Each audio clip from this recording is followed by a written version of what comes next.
ዘንድሮ እንግዲህ የማያሳየን የማያሰማን ነገር የለም። ይሄ ሚዲያ እኮ በጣም ብዙ ታሪክ፣ ብዙ ጉድ፣ ብዙ መዘዝ፣ ብዙ ውስብስብ ነገሮችን ነው ሰብሰብ አድርጎ ይዞ ያለው። የእውነቴን ነው የምላችሁ። በየቤቱ እንደው በየጉራንጉሩ በየሰዎቹ መሀል ቢሆን ሰው ወጦ ቢያወራ በጣም ብዙ ነገር አለ፣ ያልተነገረ፣ ያልተወራ፣ ያልተዜመ፣ በቃ ማንም ያላወቀው ራሱ ገና ከጀርባ ስንት ነገር አለ መሰላችሁ። ወይ ጉድ!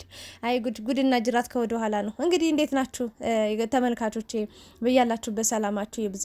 እንግዲህ የአብርሽ ሚስቶች ነው ዛሬ ሰብሰብ አድርጌ ይዤላችሁ የመጣሁት። እነዚህ ሚዲያ የሚያውቃቸው ሚዲያ ላይ የወጡ ምናምን ናቸው። ያው ነፂ ብዙ በሚዲያ በፎቶ በቪዲዮ በደንብ ባናቃትም በአንዳንድ ቪዲዮዎችና በአንዳንድ ፎቶዎች እናቃታለን። በነገራችን ላይ እኔ ነፂን ዛሬ አይደለም ማቃት፣ የእውነቴን ነው የምላችሁ ከ7 ወር ከ8 ወር በፊት ማለት ነው አቃታለሁ እኔ ነፂን ማለት ነው። እና ቲክታክ ላይ ነው አብዛኛውን ቪዲዮዎቻቸው የአብርሽና የሷ ቪዲዮ የሚዘዋወር የነበረውና እንግዲህ ትናንትና እያለቃቀሰች መጣ የተናገረችው ንግግር አለ። ብዙዎቹ ፈርደውባታል። ለምን እንደዚህ ታረጊያለሽ? የሰው ትዳር የሰው ህይወት ልትበጠብጪ ነው የመጣሽ እያሏት ይገኛሉ። ግማሾቹ ደግሞ ባይባልም ያው ውስን ሰዎች ደግሞ እቺ ልጅ የራሷ እውነት አላት እንዲህ እያለቀሰች ቢያንስ ሴት ሆናችሁ እንኳን ሴቶች ብትረዷት እንደው ችግሯን እንኳን አንዳንዴ አምቃ አፍና የያዘችው ለብዙ ወራት የቆየችው ነገር ነው። ለብዙ ወራት ብቻ ሳይሆን ለአመታት ነው እንግዲህ አብረን ግንኙነት አለን ብላ የተቀመጠችውና እቺ ልጅ ውስጧ የያዘችው ነገር አለ፣ ያመማት ህመም አለ። ያንን ነገር እንኳን አፋፏን ብለን ከምናባረራት ልጅቷን ዝቅ ከምናደርጋት ሞራሏ ላይ ከምንረማመድባት ብንረዳት ምን አለበት? ምንድነው ያጋጠማት ነገር? አብርሽስ በዚህ ልክ ለምንድነው ቃል የገባላት? በዚህ ልክ አውራት የማይቀጥል ከሆነ ለምን እንደዚህ ያደረገ የሚሉ ሰዎችም አሉ። አንዳንዶቹ ደግሞ እውነት ነው አብርሽ በጣም ባለጌ ሰው ነው፣ በጣም ከብዙ ሴቶች ጋር የሆነ ሰው ነው። ይህንንም ደግሞ የሩታ ቤተሰቦች ሙሉውን ነገር ተናግረዋል። በቃ አብርሽ እንደዚህ ነው በቃ ብለው ለሩታ አይሆናትም አይመጥናትም ብለው ሲንጫጩም ለሩታ ማንፈቅድም ሲሉ የነበሩትም ይሄን ነገር ስለሚያውቁ ነው። እና አብርሽ ከካሜራ ጀርባ ከህይወቱ በስተጀርባ በጣም ብዙ ታሪኮች አሉትና ጥሩ ሰው አይደለም እያሉ ይገኛሉ። ሌሎቹ ደግሞ እንግዲህ አብርሽ የራሱን ህይወት ጀምሯል። ትናንትናው ነው፣ ዛሬ ደግሞ ዛሬ ሌላ ቀን ነው እና የራሱን ህይወት እየጀምሯል። የራሱን ኑሮ እየኖረ ነው። ተውት እየተባለ ይገኛል። ሌላው ደግሞ እንግዲህ ወደ ቡታጅራ አብርሽ በዚህ ሳምንት ለምን ሊሄድ ቻለ? የሄደበት ምክንያት ምንድን ነው? ትናንትናም ከትናንት በፊትም ነው እየጠየቅኩ ነበረ። ወደ ቡታጅራ እንደሚሄድ ለ15 ቀን እንደሚቆይ ተናግሯል። ግን ለምን እንደሚሄድ ምናምን አልተናገረም። ሩታንም መጀመሪያ ሊሄድ ነው ሲላት ሲደብራት አይ በቃ የሚሄድበትን ምክንያት ስነግርሽ ታምኝኛለሽ፣ ትቀበይኛለሽ፣ ስለዚህ ትፈቅጅልኛለሽ ብሏት ነበረ የተለያዩትኝ። በኋላ ላይ አሳምኗት እንግዲህ ቡታጅራ ገብቷል ማለት ነው። አሁን ላይ ቡታጅራ የገባበት ምክንያት ምንድን ነው? ለዛውም በዚህ ጊዜ ሩታን ትቶ የሚለውንም ሀሳብ እንግዲህ በደንብ እናነሳበታለን። እንግዲህ እቺ ልጅ እንደተናገረችው ከሆነ በጣም ለብዙ አመታት የእውነት ለመናገር ብዙ አመታት እንደምታፈቅረው ነው። አብርሽም በጣም ከባድ ቃል እንደገባላት እሱን እየጠበቀችው እንደነበር ነው እየተናገረች የሚገኘው እና ከፍቅር ጋር የነበረው ነገር ምንድን ነው የሚለውንም ደግሞ እንግዲህ እናነሳበታለን። ለምን እዚህ ሰው አትጥሪ እንደዚህ አነሳሽ ያለፈ በደንብ አድርገን ከስሩ እያወራን መሄድ ስላለብን ይሄንን ነገር ይዤ መጥቻለሁ፣ ወይም ደግሞ ይሄን ሀሳብ ላወራ ይዤ መጥቻለሁ፣ ሀሳብ ልሰጥበት ማለት ነውና እቺ ልጅ እንግዲህ ከፍቅር ጋር ወደ ፍቅር ስመጣላችሁ ፍቅር እኮ ፍቅረኛው አልነበረችም፣ ለስራ ነበር የሚፈልጋት። በቃ ስራውን ከጨረሰ በኋላ ላሻላት ወደ ሩታ ሄደም እያሉ ያሉ። ከዛ ደግሞ እንዴ እቺ ልጅ በየት በኩል እንዴት ብላ መጣ ነው? ፍቅር ያኔ ፍቅረኛው ነበረች አይደለም? አሁን ሩታ ስትመጣ ነው ወይ የምትለው? ያኔ ፍቅርም እኮ እንደተናገረችው ልጅ ነፂ እንደተናገረችው ፍቅርም እያለች ከሱ ጋር እንደሚዋደዱ እንደሚፋቀሩ ነው። እሺ ሩታስ ተቀጥራ ነው የመጣችው፣ ስራ ለመስራት ነው የመጣችው እንበል እስኪ። በዛ ምክንያት የተገናኙት እንበል ይባል። እሺ እሷ ነፂ ነች አፈራርማ በቃ እሷም ሊከፈላት አብርሽ ሊከፍላት አብረው ልትሰራ እንደ ፍቅረኛ ሆና መጣች ተባለ። እሺ ይባል። ግን ፍቅርን ሴት ጥላት ነው ያልገባኝ ነገር ማለት ነው። ያወራቸው ነገር ራሱ የተወሳሰበ ነው። በአጭሩ ግን እስኪ ስለ አብርሽ ሚስቶች አጠቃላይ ሶሻል ሚዲያ ላይ ያልወጡም ገና አሉ፣ ገና ብዙ እነሱንና አሁን እስኪ ስለወጡት እናወራ። መጀመሪያ እነሱ ይቆዩ፣ ያልወጡት ይቆዩ፣ ያው ይተኙ ወይ ደግሞ የሆነ ነገር ያድርጉ እና ወደ ዋናው ሀሳቤ ስመጣላችሁ እንግዲህ አብርሽ የራሱን ህይወት የራሱን ትዳር መስርቶ ነገ የልጅ አባት ሊሆን ነው። ነገ ህይወቴ የተስተካከለ ቦታ ሊደርስ ነው። ነገ የራሴን ቤተሰብ መስርቼ ልኖር ነው። ነገ አንድ ሁለት ሆነናል፣ ከሁለት ደግሞ ሶስት ሆነን ቤታችን በልጆች ሞልተን ጥሩ ህይወትን እንኖራለን ብሎ እያሰበ የተደላደለ ሁኔታ ላይ የተመቻቸ ቦታ ላይ ሲደርስ እንግዲህ እንደምታውቁት በዛም በዚህም ብዙ የሚሯሯጡ ብዙ የሚያነሱት የሚጥሉት ነገር ብዙ የሚያወዛጋቢ ነገሮች እንግዲህ ተፈጥረዋል። እና አጠቃላይ ግን ስለ ነፂ ሳወራላችሁ ተናግሬያለሁ። እኔም 100% ልጅቷ ላይ አልፈርድም። ቢያንስ 1% አልፈርድባትም። ለምን መሰላችሁ? ሰውን ልወደው እችላለሁ፣ ላከብረው እችላለሁ። አብርሽን ወደዋለሁ፣ አከብረዋለሁ። ስኬቱ እጅግ በጣም ያስደንቀኛል። በጣም ብዙ ነገሮችን በቃ አስተምሮኛል። ከዜሮ ተነስቶ የት ደረጃ ላይ መድረስ እንደሚቻል በህይወቱ ትልቅ ትምህርት አስተምሮኝ አልፏል። ተምሬበታለሁ። በጣም ጀግና ሰው ነው። በጣም አድናቂው ነኝ ከምነግራችሁ በላይ እና የአብርሽና የሩታን ደስታ እስከ መጨረሻው ማየት የምፈልግ ሴት ነኝ። እንዲሁም ደግሞ አብረው ስኬታማ ሆኖ በማየቴም በጣም ደስተኛ የሆንኩት እንግዲህ እኔ ነኝ። በጣም ደስተኛ ነኝ ለማለት ነው የምወደው። ግን ደግሞ አብርሽን ወደዋለሁ፣ አደንቀዋለሁ፣ አከብረዋለሁ ማለት ምንም አይነት ጥፋት አያጠፋም ማለት አይደለም። 1% እችን ልጅ ተስፋ ሰጧት ሊሆን ይችላል። ያኔ ፎቶዋ ሲለቀቅ ቪዲዮዋ ሲለቀቅ ምንድን ነው ይሄ ነገር ብሎ አብርሽን ማንም የጠየቀው አልነበረም። ሩታም ጸጥ ብላ ገባችበት ወደ ፍቅር። እንኳን እችን ልጅ እንኳን ነፂን ይቅርና ፍቅርን ራሱ ስለ ፍቅር ራሱ ምንም ልትጠይቅ ፈቃደኛ አልነበረችም። ዝም ብላ ነው የፍቅር ጥያቄውን ያቀረበችው። በሰዓቱ ፍቅሯን ብቻ ነው የገለጸችውና ሩታም አላጣራችም ነበር። በእርግጥ ግን ይሄ ነገር ነበረ እና አብርሽ ያለ ምክንያት ከዚች ልጅ ጋር ፎቶ አይነሳም። ፎቶ ምናልባት እናንተ ያያችሁት 1 2 3 ሊሆን ይችላል። እኔ ከዛ በላይ ፎቶ አይቻለሁ፣ ከዛ በላይ ቪዲዮ አይቻለሁ። ፎቶሾፕ ነው ስትሉ እኔ ይሄ ፎቶሾፕ አይደለም ብዬ ተናግሬያለሁ። ምናልባት እንግዲህ እቺ ልጅ አብርሽ የሆነ ነገር ያላት መስሏት እሷ የተረዳችው ሌላ፣ አብርሽ የተናገረው ሌላ፣ አብርሽ የሚኖረው ሌላ፣ እሷ ሌላ ሊሆን ይችላል።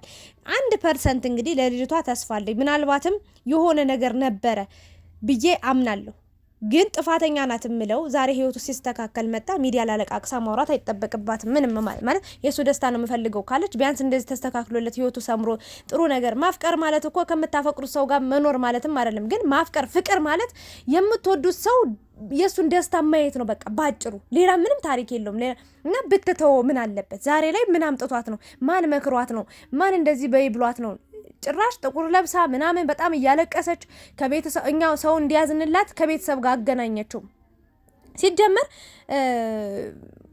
ቤተሰብ ራሱ ወስደሽ አላስተዋወቅሽም አይደል? ወይም ደግሞ ምንም የሚያውቁት ታሪክ የለም። አንቺና አብርሽ ግንኙነት እንዳላችሁ ብቻ ነው የሚታወቀውና እናትሽ በየት በኩል አድርጋ ነው ብቻ አላውቅም። በቤተሰብ ያሳበብሽው አብርሽን በቃ እንደዚህ አድርጎ ቤተሰቧን ጎድቶ ምናምን ተብሎ እንዲወራ ነው። ግን ከበስተጀርባ የሆነ ተልእኮ እንዳላት ነው ማምነው ልንገራችሁ ማለት ነውና ልጅቷ እንግዲህ እውነታውን ከአብርሽ አንደበት እንሰማለን፣ መልስ እንጠብቃለን። ወጦ ይናገራል ብዬ አስባለሁ። ልጅቷ በዚህ አታርፍም። እርግጠኛው የምነግራችሁ ይኸው ምን አለች በሉኝ። አብርሽን ቡታጅራ ታገኘዋለች። ይኸው አብርሽ ቡታጅራ ሄዷል። እርግጠኛው የምነግራችሁ ወይ የሷ የሆነ ሰው ወይ እሷ እራሷ አብርሽን ታገኘዋለች። የሆነ ነገር ይፈጠራል ባጭሩ።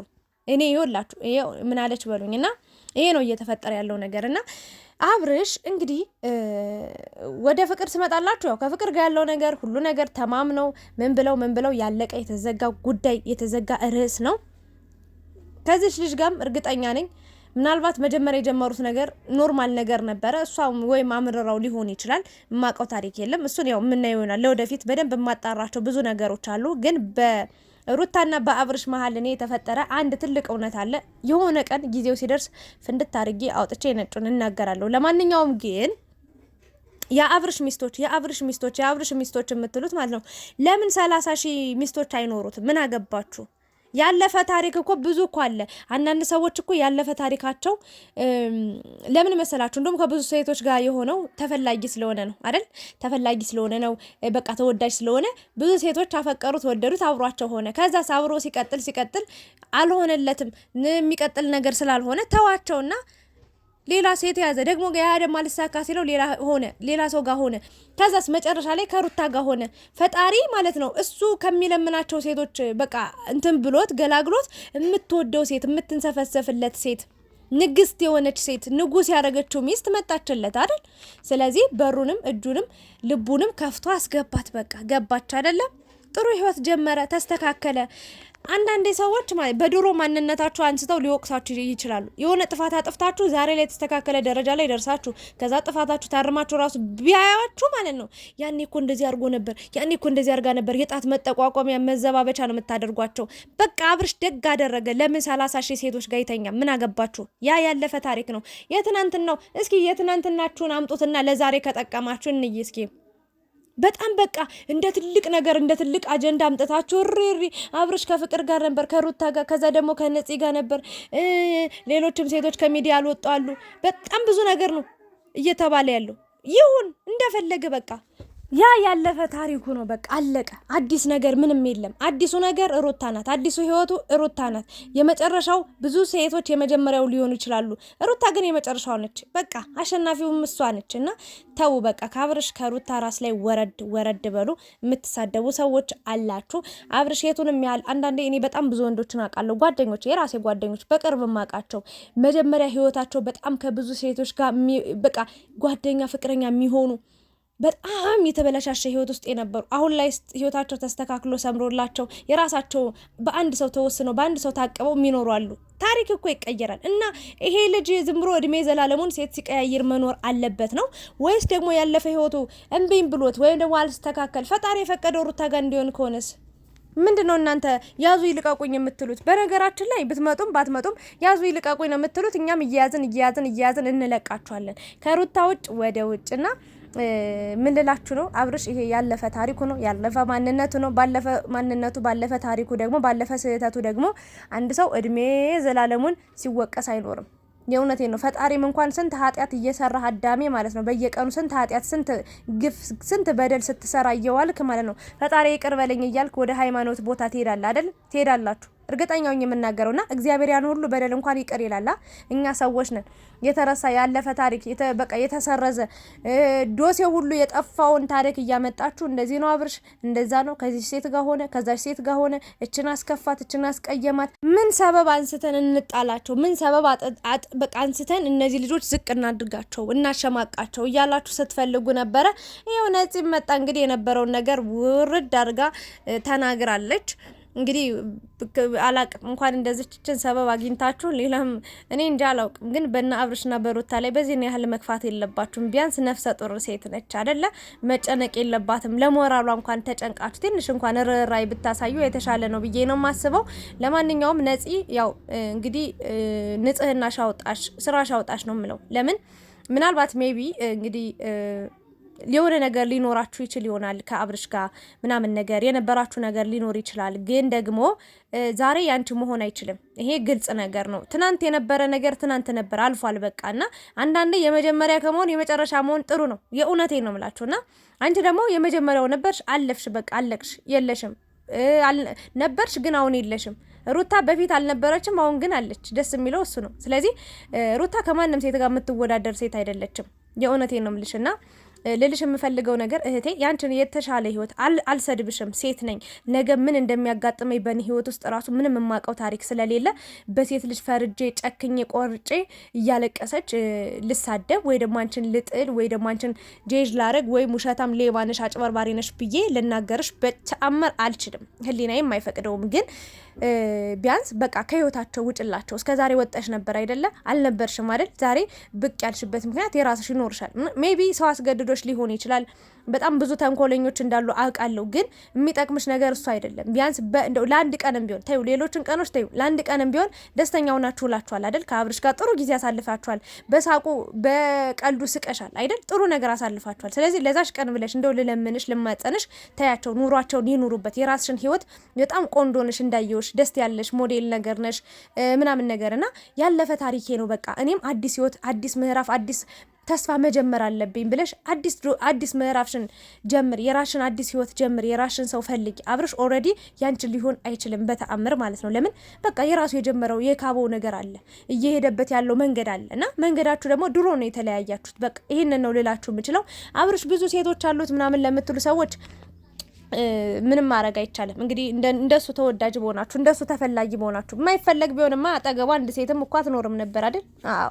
ለማንኛውም ግን የመጀመሪያ ከመሆን ይሰውራችሁ፣ የመጨረሻ ከመሆን ይጨምራችሁ ብያለሁ። አንዳንዴ እና ተው በአብርሽና በሩታ ህይወት ውስጥ ጣልቃ አትግቡ። እነሱን ለማበጣበጥ ብዙ ነገር አታደርጉ። ይህንን ነው ልል የምችለው። አዳዲስ መረጃዎችን ሳገኝ ደግሞ እንግዲህ ብዙ ነገሮች ይመጣሉ ከዚህ በኋላ ብያችኋለሁ። ነገ ከነገ በኋላ ጠብቁ። ያንን ደግሞ ፍትሃዊ በሆነ መንገድ እንግዲህ ሀሳብ እየሰጠንበት እንሄዳለን። አብራችሁ ስለነበራችሁ አመሰግናለሁ። የእናንተን ሀሳብ አስተያየትም ኮሜንት ላይ አስቀምጡልኝ። ስለነበረን ቆይታ ከልብ አመሰግናለሁ። ሰላም ዋሉ።